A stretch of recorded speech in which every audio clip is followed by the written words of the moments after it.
Buddhism holds within it a treasure trove of wisdom, not to mention wisdom easily applicable in one's everyday life and by all people of various backgrounds, beliefs, and preferences. When it comes down to it, Buddhism is really just a collection of methods and ways of realizing the ultimate truths of this life and the path to discovering true peace and happiness. So whether a Buddhist, a collector of universal wisdom, or just someone interested in finding practical ways to improve your life, I offer a few powerful and potentially transformative pieces of Buddhist wisdom that we can all benefit from. First up, we must live with compassion. Compassion is one of the most revered qualities in Buddhism, and great compassion is a sign of a highly realized human being.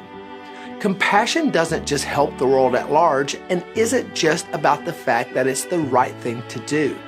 Compassion and seeking to understand those around you can transform your life for a number of reasons. First up, self-compassion is altogether critical towards finding peace within yourself. By learning to forgive yourself and accepting that you're human, you can heal deep wounds and bring yourself back from difficult challenges. Next up, we can often be tortured because of the fact that we don't completely understand why the people around us do certain things. Compassion is understanding the basic goodness in all people, and then seeking to discover that basic goodness in specific people. Because of this, it helps you from going through the often mental torture we experience because we don't understand the actions of others. But even more than that, expressing compassion is the very act of connecting wholeheartedly with others, and simply connecting in this way can be a great source of joy for us all. The reasons for practicing compassion are numerous and powerful, so seek to live in a way that you treat everyone you meet as you would yourself. Once you begin trying to do this, it will seem altogether impossible, but hang in there. Keep at it, and you'll realize the full power of living with compassion. Next up, we need to wake up. One of the most powerful points in Buddhism is presence, or the power of simply living in a way that you're fully awake to every moment of your life. Mindfulness, greater awareness, paying attention, whatever you want to call it, changes every facet of our life. And in every way. It's as simple as that. So stop daydreaming. Stop drifting towards futures and returning to the past. And strive to live fully awake to each moment of your daily life. And overcome your greatest delusions. And then find a great sense of peace and joy in the minutes of your life.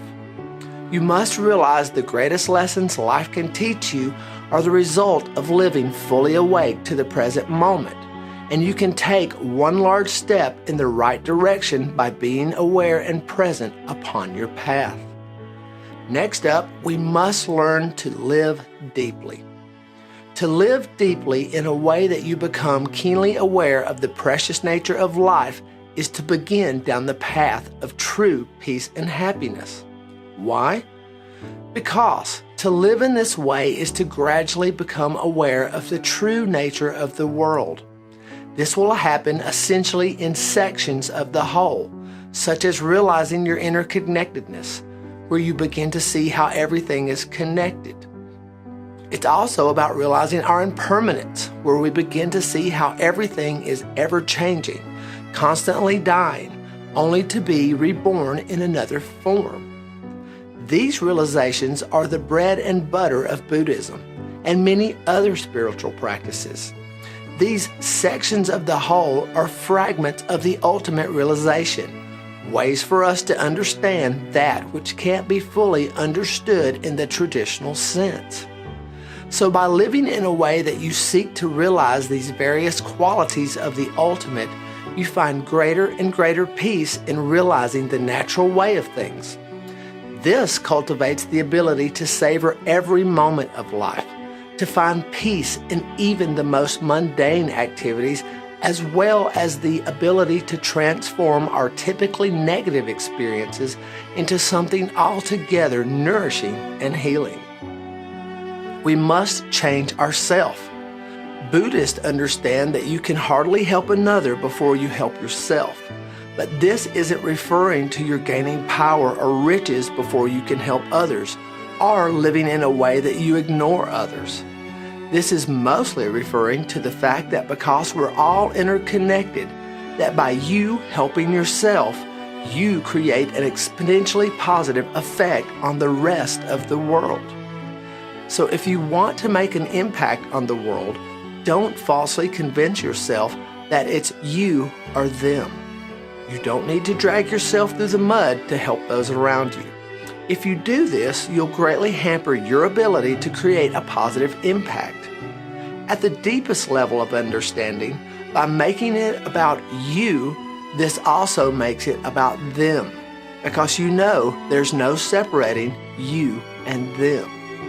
Take care of yourself and seek to be more than just a help, but more of an example of how to live for others to follow, and you'll create waves of exponential possibility that inspires others to do the same. Next up, we have to realize non-attachment. This is a difficult point to put into so few words, but a profound one I felt would be greatly beneficial to mention nonetheless. To realize non-attachment in a Buddhist sense doesn't mean to abandon your friends and family and live alone for the rest of your life, never truly living again, just so that you don't become attached to these desires. No, non-attachment refers to living in a way that you exist in the natural flow of life and generally living a typically modern life, building a family, working, etc., while simultaneously not being attached to any of these things. It simply means to live in a way that you've become aware of and accepted the impermanence of all things in this life, and to live in a way that you're ever aware of this simple fact. It's perfectly normal for a Zen student in Japan, once having completed his training, to actually derobe and go back into the world, so to speak. This is because once they've reached this level of realization, they see the beauty in all things and are compelled to live fully absorbed in all the beauty and wonders of this life. From this point on, they can truly live life to the fullest while not clinging to any of these things.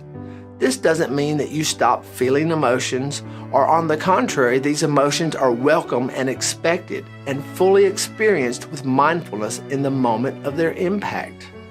Once these emotions subside, though, and when we have no mental formations or obstructions to block our path, a natural healing process takes place that heals the wounds and allows us to continue on living in peace and joy instead of dragging us down into the darkness. We must also strive to live free and fully aware of the wonders of this life, and in the very midst of all those wonders without clinging. To do this is to live fully and to honor the time we have to awaken to the living of this life. So take these tips and processes, apply them in your everyday life, and learn something along your path. As always, peace and love, Jim.